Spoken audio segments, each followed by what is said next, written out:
Bonjour Sébastien Amand. Bonjour Sophie. Suite à la sortie du décret EOP qui a donné les contours de ces organisations de producteurs, quel modèle d'organisation vous avez privilégié dans votre région?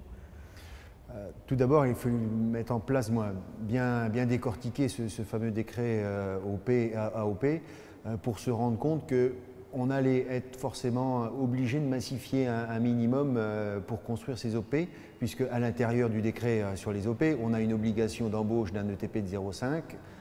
D'un ETP, dites-moi? Donc un équivalent temps plein, à mi-temps. Et donc ce mi-temps va forcément constituer une dépense pour cette future organisation de producteurs pour qu'elle soit reconnue. Et donc à un moment donné, il est important de massifier ces OP sur un territoire parce qu'il ne faut pas non plus que ce soit un surcoût et une dépense trop importante pour les producteurs. Donc on est forcé et contraint de massifier et donc d'aller plutôt sur des OP reconnus régionales, voire de bassin, mais avec toujours cette préoccupation qu'il faut garder un lien proche avec le terrain, avec les producteurs qui sont adhérents dans les groupements, qui seront adhérents dans les OP régionales, les OP reconnus. Et donc, il a fallu faire un peu contre mauvaise fortune bon cœur, et plutôt que de partir sur des OP très territoriales, très locales, eh bien forcément, on est contraint par le dispositif, par les éléments qu'il y a dans cette loi, d'aller plus sur un échelon régional. Donc vos OP ne sont pas commerciales, elles sont non commerciales. Les OP sont non commerciales. Après, dans le décret OP, il y a la possibilité de choisir l'une ou l'autre des formules, mais chez les producteurs Lactalis, de toute façon, pour entamer les discussions avec l'entreprise, c'était la condition sine qua non, l'entreprise ne travaillera pas avec des OP commerciales. Et puis je crois que ce n'est pas non plus le souhait d'un certain nombre de producteurs de recréer ce qu'on avait connu il y a quelques années avec les GIE de collecte et les groupements d'intérêt économique. Donc, voilà. Vous avez négocié la proposition contractuelle de Lactalis. Comment avez-vous fait pour choisir les représentants de producteurs qui sont allés négocier avec l'entreprise? Alors, tout d'abord, les représentants des producteurs qui ont négocié le contrat n'ont pas été choisis.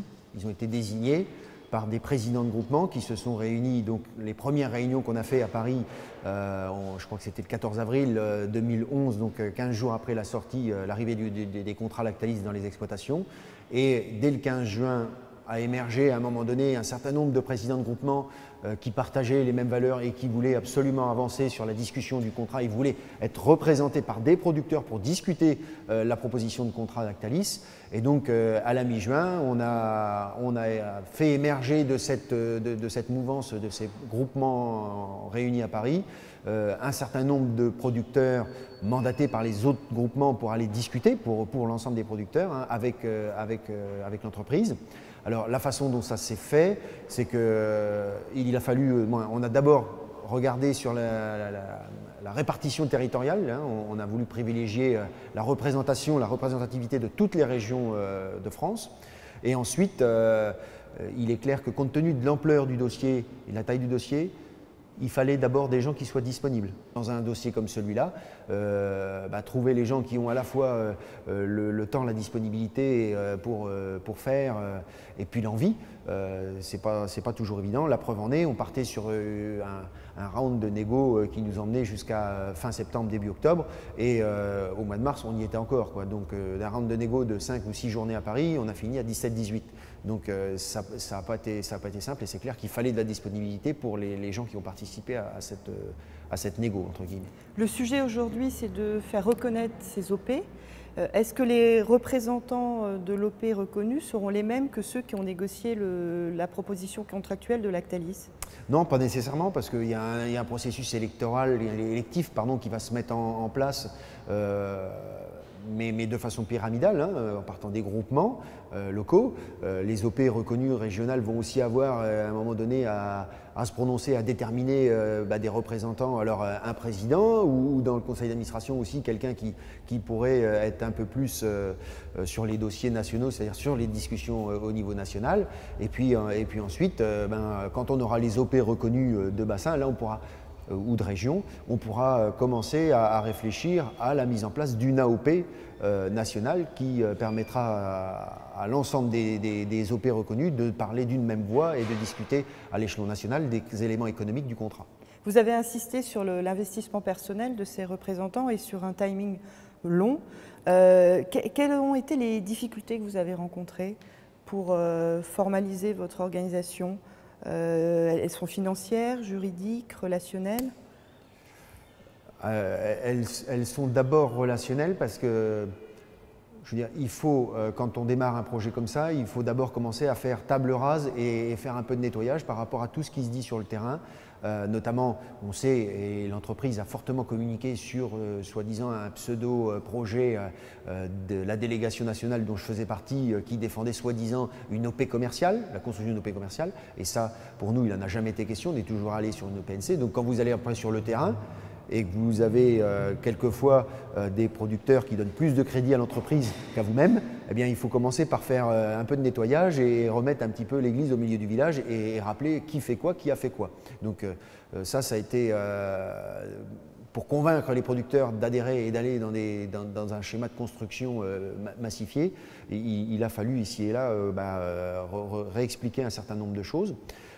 Effectivement, il y a une difficulté financière parce que quand vous êtes appelé à vous déplacer, comme l'ont fait tous les membres de la délégation, parfois aux quatre coins de la France, mais à Paris notamment pour discuter le contrat, quand vous cumulez sur un an quasiment 16 ou 17 journées de réunion, l'aspect financier et l'engagement personnel, il n'y a plus qu'un engagement de temps personnel, il y a aussi l'engagement financier personnel. Donc effectivement, et c'est là qu'on touche du doigt l'extrême nécessité qu'on va avoir très rapidement à se poser la question de la façon dont on va financer ces OP reconnus, parce qu'au-delà des cotisations qui sont déjà perçues dans les groupements, mais qui sont relativement minces, quand on met le coût d'un mi-temps, tout l'équipement qu'il faut avec un emploi salarié, et ensuite les indemnisations des gens qui représenteront les producteurs, des professionnels qui représenteront les producteurs, eh bien, on arrive à des sommes qui parfois font frémir par rapport aux moyens qu'on a aujourd'hui. Donc ça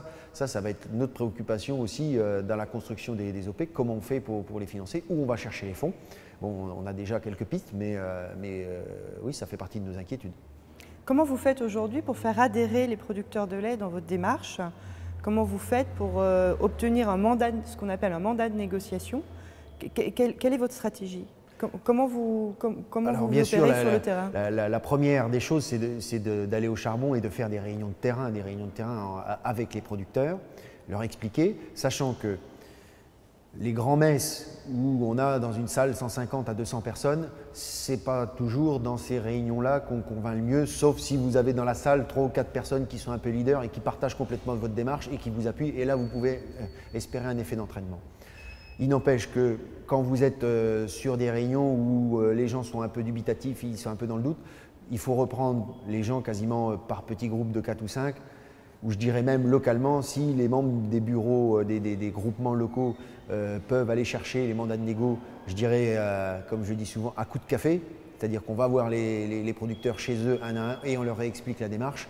Je pense que c'est là que le climat de confiance va s'instaurer. Il ne faut pas non plus perdre de vue une chose, c'est que nous, les membres de la délégation, on est dans ce dossier-là quasiment au quotidien. Et on a face à nous des producteurs qui sont producteurs de lait comme nous, mais qui ont aussi autre chose à penser et d'autres priorités qui nous font confiance et c'est très bien, mais à qui il faut rappeler régulièrement les fondamentaux et pourquoi on est là. Parce que il y a la problématique Lactalis, mais pour eux, il n'y a pas que ça, alors que nous, on est au cœur du sujet en permanence. Alors, fort de votre expérience, Sébastien, quelles sont les erreurs à éviter? Absolument. Les erreurs à éviter absolument, c'est croire, quand on va sur le terrain, qu'on détient la vérité absolue. Mais je pense que la première des erreurs, ce serait de partir avec une ligne de conduite qui soit que celle qu'on a définie et ne pas imaginer en sortir ni en bouger. Il faut être relativement souple et ouvert à la discussion avec les producteurs. Il faut aussi avoir... Il faut être un petit peu aussi commercial quelque part parce qu'il faut aller vendre son projet et vendre son projet auprès des producteurs et être prêt à passer du temps, un quart d'heure par-ci avec un producteur, un quart d'heure avec un autre. Je veux dire, on vend un schéma, quoi, même si on n'y gagne rien, c'est pas ça qui nous fait, qui nous nourrit, mais il faut avoir l'envie d'échanger et de partager cette construction de projet avec les producteurs, même individuellement. Merci Sébastien Amand.